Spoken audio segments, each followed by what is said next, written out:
Bom dia, a paz do Senhor Jesus. Veremos hoje o capítulo de número 6 do livro de Mateus. Estamos vendo a segunda parte do Sermão do Monte.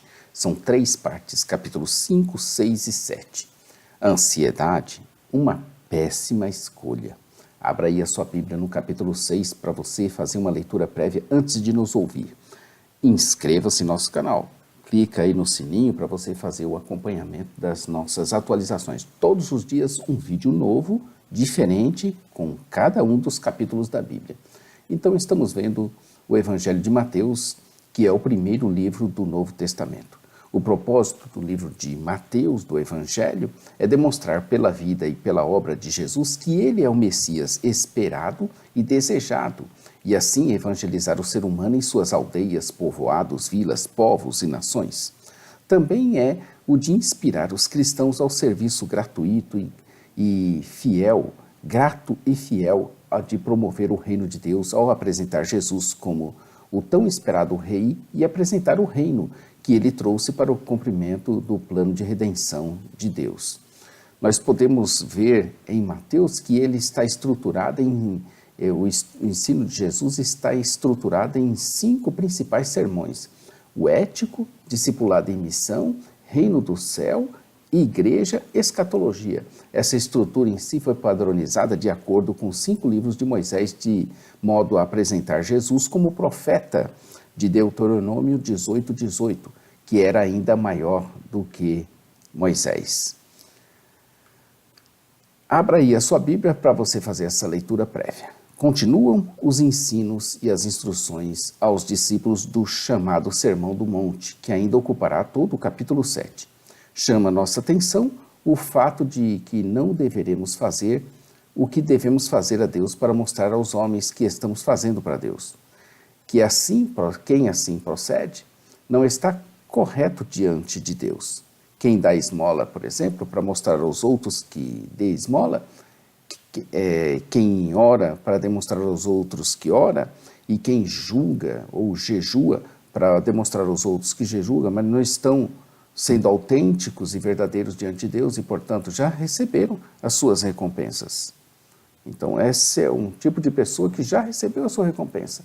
Quem busca a Deus, o busca secretamente, e Deus é que vê secretamente o recompensará. Aqui também temos o Senhor nos ensinando a orar. A oração do Pai Nosso é uma oração muito simples, mas muito profunda e verdadeira.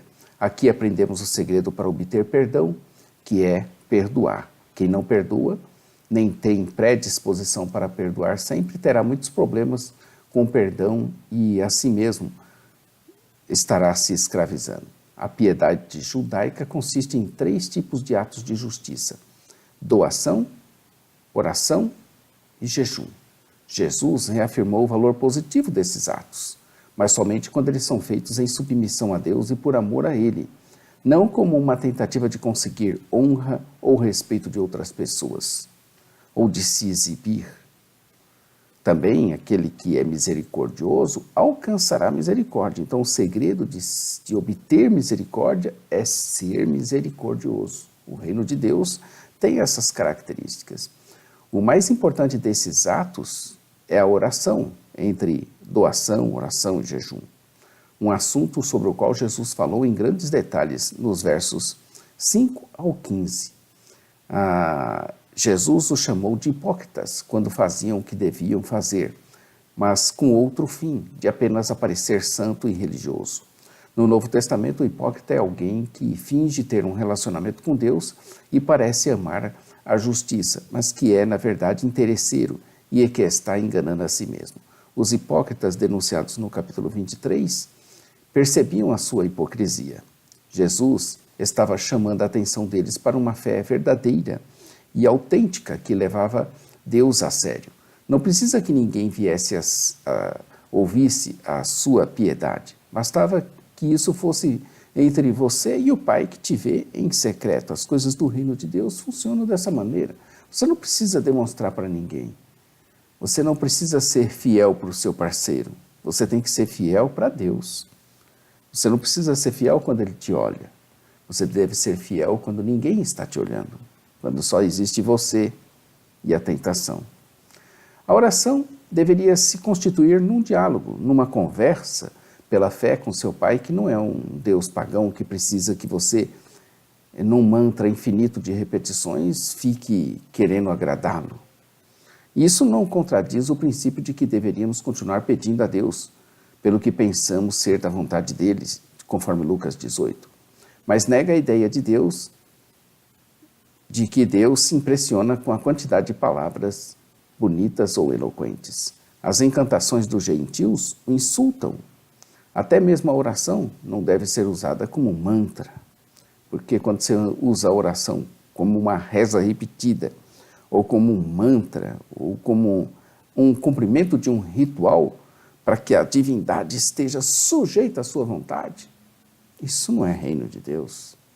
Deus, Jesus, não veio com essa finalidade nem com esse fim.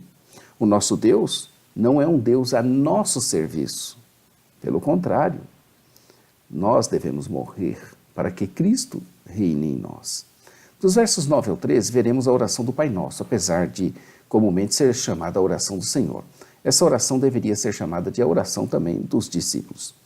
Das suas 7 petições, 3 delas pedem a Deus para que Ele glorifique a si mesmo. E 4 pedem que Ele trabalhe na nossa vida. A oração inteira pressupõe total dependência de Deus. Ela é um exemplo perfeito de enorme concisão. Falando aos seus discípulos sobre a oração, nosso Senhor e Salvador dá algumas diretrizes e nos ensina algumas verdades sobre o assunto, como, por exemplo, devemos orar a Deus de uma forma autêntica, verdadeira, sem querer demonstrar ou parecer aos outros que estamos orando em secreto.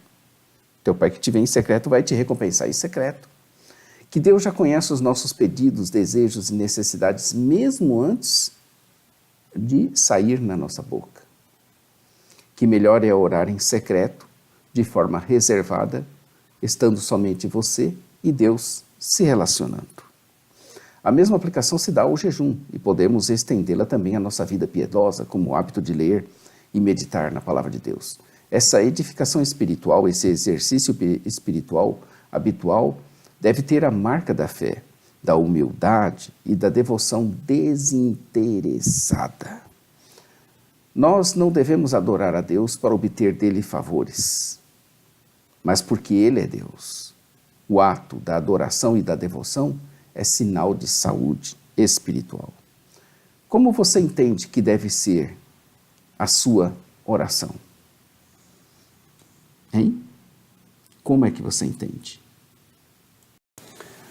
Dando prosseguimento ao seu discurso sobre a oração e o jejum, ele propõe um modelo, um paradigma de como deve ser a oração ideal. Nós agora iremos meditar um pouco mais, procurando aprender lições para aplicarmos às nossas vidas. O nosso texto de referência se encontra em Mateus, capítulo 6, dos versos 9 ao 13. O que encontraremos então? Eu irei falar daquilo que vier ao meu coração como lições a aprender. Primeiro, que a oração ensinada pelo Senhor, obviamente, não é um mantra para ser repetida inúmeras vezes a fim de obtermos um estado espiritual elevado. Também não é uma reza que deve ser repetida sem objetividade e apenas por reflexo. Segundo, que há predomínio do pronome possessivo na primeira pessoa do plural. Repare, nosso, nossas e na segunda pessoa do singular. Teu, tua. Há também o emprego do objeto direto ou indireto. Nós e não me. Por exemplo, Pai nosso, Pai, pão nosso, nossas dívidas, nossos devedores, teu nome, teu reino, tua vontade, teu poder, tua glória, nos dá hoje, não nos induza, livra-nos. Nesta oração modelo, aprendemos que somos uma coletividade que devemos nos preocuparmos com o nosso próximo e não conosco. Quem não ama seu irmão ao qual vê, como pode dizer que ama a Deus, a quem nem vê? 1 João 4:2. Terceiro, que a oração começa com a invocação do Pai Nosso, que está nos céus. Ele está acima de todas as coisas e de tudo. Ele é o Pai Nosso, o que significa dizer que somos irmãos, pois Ele é o Pai de todos nós. Pela criação, todos nós, os humanos, somos filhos de Deus. O Pai é nosso e o Pai está nos céus. Aqui tanto percebemos a imanência quanto a transcendência de Deus. A certeza que Ele nos ouve está na forma próxima, imanente do tratamento. Pai. Qual pai rejeitaria a invocação do seu filho?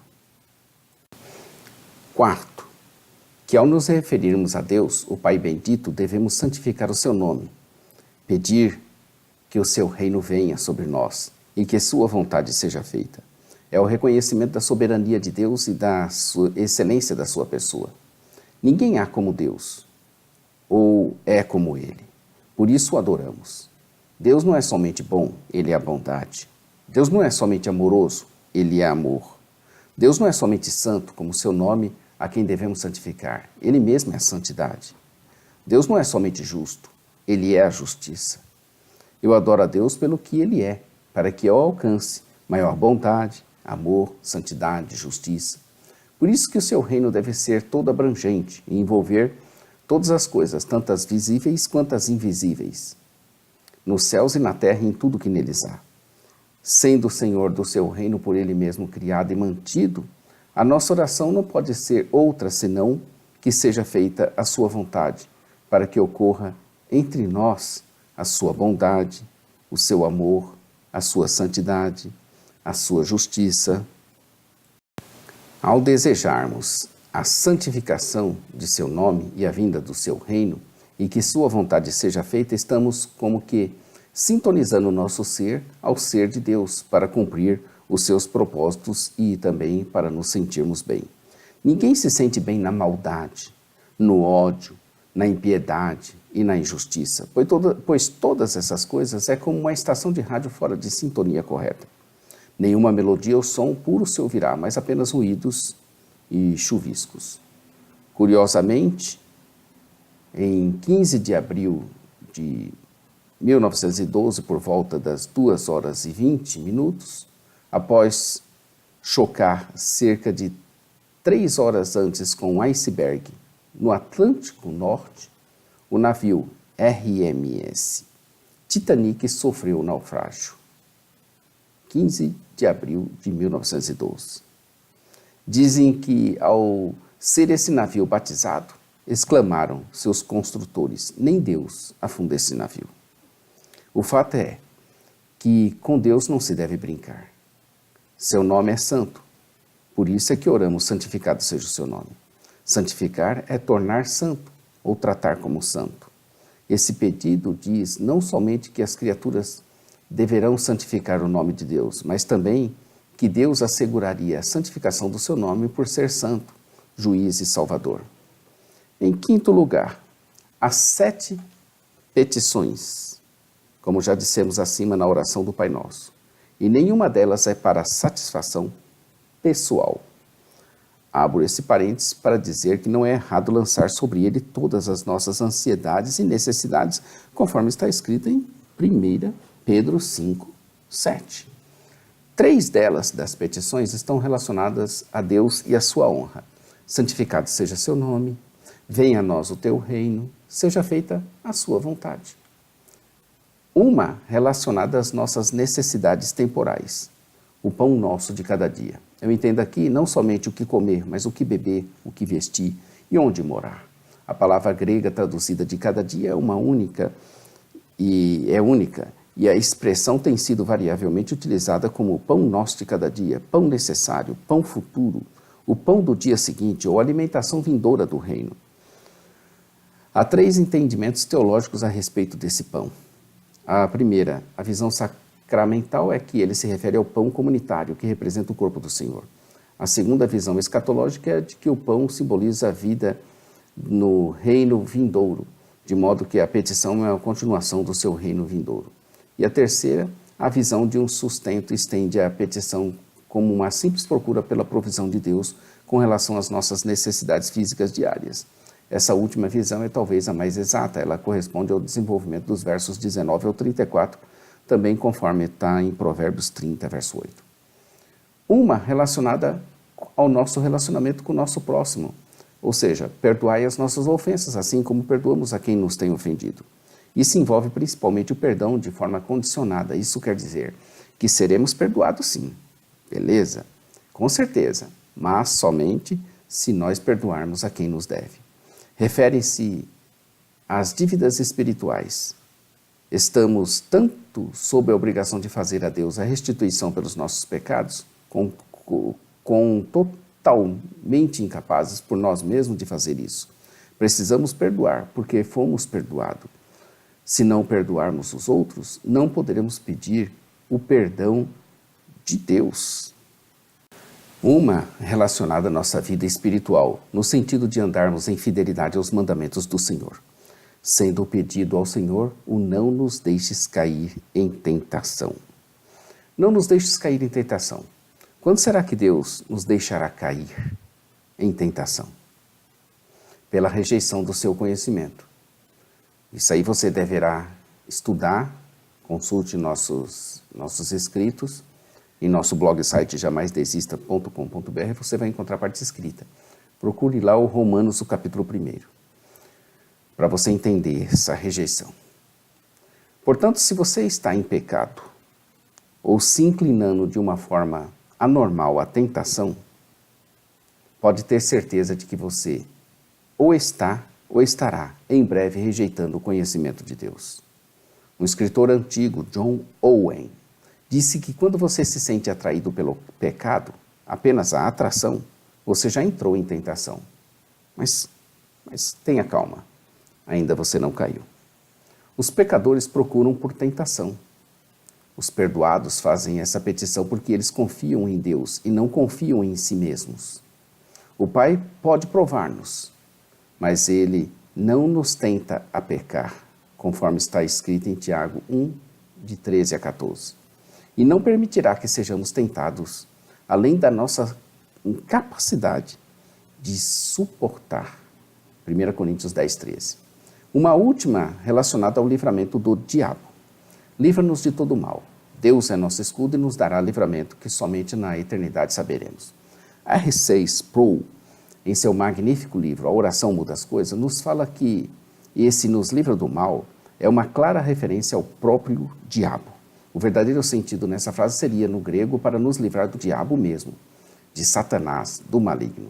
O pedido também aponta para a tentativa final do mal antes de Cristo voltar. O pedido também aponta para a tentativa final do mal antes de Cristo voltar. A sexta lição a aprender. A sexta, que há uma ênfase no que concerne ao reino de Deus e, óbvio, seu poder e sua glória. Primeiro, numa petição a Deus, venha o teu reino. Depois, a declaração, pois teu é o reino. As parábolas de Jesus nos ensinavam sobre o reino e a pregação do evangelho do reino. Ao falarmos tanto do reino, o que nos vem à mente, senão a figura de um rei?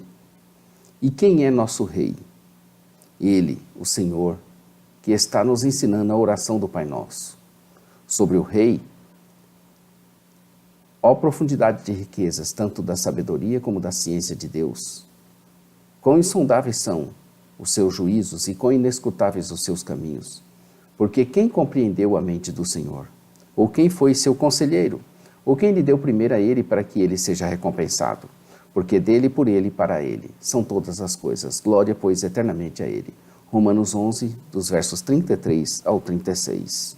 Isso sobre esse rei. Na próxima vez em que você orar o Pai Nosso, pense nessas 6 lições que o Senhor nos deixou e que ainda Ele abriu mão da sua própria vida para dá-las a nós, que somos seu povo. Ao desenvolvermos e cultivarmos uma atitude e uma disposição mental de nos preocuparmos com o nós e não somente com o eu, estaremos mais próximos do reino de Deus. Marcos 12, 34 diz, e Jesus, vendo que havia respondido sabiamente, disse-lhe, não estás longe do reino de Deus, e já ninguém ousava perguntar mais nada. Os versos de 16 ao 18 falam do jejum que agrada a Deus, aquele que é feito em secreto, passar óleo na cabeça e lavar a face em partes tradicionais da rotina diária de uma pessoa, a não ser que ela estivesse jejuando. Se ela não se lavasse e ungisse, tornava-se óbvio que estava jejuando. E uma vez que o jejum era piedoso, isso tornava pública a sua piedade. Jesus continua a ministrar a eles diversas formas de ações que um verdadeiro crente deveria fazer. Naturalmente, os homens nessa vida acumulam para si tesouros, mas Jesus os estava ensinando a não juntarem tesouros aqui, onde todas as coisas estão sujeitas à corrupção. A palavra grega usada como ferrugem se refere não apenas à corrosão do metal, mas também ao mofo, à madeira apodrecida e às coisas semelhantes. Tudo que é terreno está sujeito à deterioração ou à ruína. A verdadeira sabedoria deveria nos fazer juntar tesouros nos céus, pois nele não há corrupção, também não há traça e também não há ferrugem, e nem ladrão que o roubem. Jesus nos falou que nosso coração está onde está o nosso tesouro, naquilo que valorizamos. Sabe o que fazemos? Aquilo que valorizamos. Sabe o que valorizamos? Aquilo que nós fazemos. O que você anda valorizando e o que você anda fazendo? Onde de fato se encontra o seu coração? E a luz que há em nós? A luz é o que nos permite ver. Então a luz que em ti há é a luz mediante a qual nós interpretamos o mundo. Se a nossa perspectiva básica do mundo for defeituosa, as nossas percepções serão distorcidas e enganosas sem que percebamos isso. Por isso, precisamos meditar, buscar a palavra de Deus, conforme está escrito, que lâmpada para os meus pés, para os nossos pés, é a palavra de Deus. Salmo 119, 105. Lâmpada para os meus pés é a tua palavra e luz para o meu caminho. Em seguida, ele nos fala de dois senhores e que é impossível amar ou servir a ambos. Ou você é servo do Senhor e junta tesouros nos céus e se guia pela palavra de Deus, ou você serve ao dinheiro para satisfazer os seus desejos. É necessário uma escolha. Para estimular a fé, ele nos faz pensar e refletir em sua criação. Primeiro nas aves do céu que não semeiam, nem colhem, nem armazenam em celeiros, e contudo o Pai Celestial as alimenta muito bem. A questão não é que os pássaros não fazem nada. Um pássaro adulto não permanece no seu ninho de bico aberto, mas que os pássaros não se afligem com relação ao que o futuro lhes reserva. Os cristãos não precisam exaurir-se para adquirir mais do que precisam. E não deveriam fazer isso. A tentativa de protelar um cenário pessimista acerca do futuro ou de acrescentar mais coisas à vida que Deus nos tem designado demonstra a falta de confiança no seu conhecimento e cuidado. Versos 32 e 33. E do que adianta toda a nossa ansiedade? Seria ela capaz de acrescentar um simples côvado ao curso da nossa vida? Outra tradução possível: como poderíamos prolongar a sua vida, a nossa vida? Sequer uma hora? Então vem a sua máxima de que devemos nos preocupar em primeiro lugar em buscar o seu reino e a sua justiça, que as demais coisas não seriam acrescentadas naturalmente. Isso quer dizer que devemos considerar o governo soberano de Deus e o nosso correto relacionamento com Ele a maior das prioridades da vida. A preocupação é inconstante com essas prioridades, porque põe em dúvida a soberania ou a divindade de Deus e nos desvia dos nossos verdadeiros objetivos da vida. Deus proverá todas as necessidades daqueles que arriscam tudo por Ele. Mateus 6 começa dizendo assim, verso 1. Guardai-vos de exercer vossa justiça diante dos homens, com o fim de serdes vistos por eles. Doutra sorte, não tereis galardão junto de vosso Pai Celeste. Esse é o verso de número 1 do capítulo 6, que tem 34 versículos. E o verso 34, portanto, não vos inquieteis com o dia de amanhã, pois o amanhã trará seus cuidados. Basta ao seu dia o seu próprio mal. A ansiedade combatida por Jesus é algo muito interessante. A ansiedade traz o problema que nem ainda existe. Nem temos certeza de que vai existir, para ser real em nossas mentes, e assim sofrermos por antecipação. Isso passa a ser ridículo. Por isso ele ordena, não andeis ansiosos. Amigo, a ansiedade aqui é uma escolha. E olha, uma péssima escolha.